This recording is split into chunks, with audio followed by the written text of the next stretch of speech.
When you're writing a book such as Carrasco 67 that's based on, historical events and tied to your family, like how do you balance whether or not to make it 100% factual or embellish a little bit? That's a good question. What what I did as I was going through the process of trying to get the permission from my dad because I respected him, and I still do tremendously. And so when I first started getting him to tell me a few things that he had never told us, I would write it down. And and I collected these things.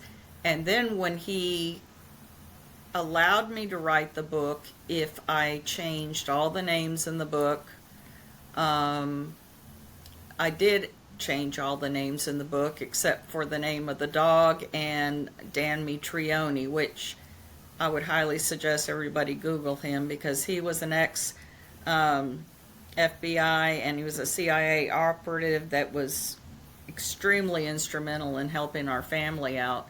He ended up just giving us just a whole lot of information that we ended up being able to use. He gave me specific instructions on what I couldn't put in the book.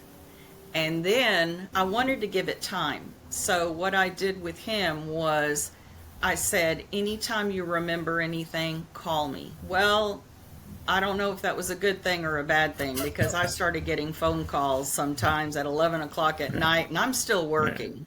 Diary of ideas Right. just And he'd pouring out. go, I remembered something. And that's how the conversation would start. Not hello, not anything. I remembered something. And Uh-huh. here we go. I'd keep a book by the bed and I'd write it down. And so by rehashing, and I would re ask him the same things, the conversations of the phone calls between him and the terrorists.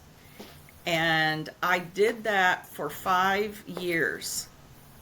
And by the time I got to the end, I really felt like I got the closest I could get to the original conversation that took place between him and the terrorists on the few conversations that I put in the book.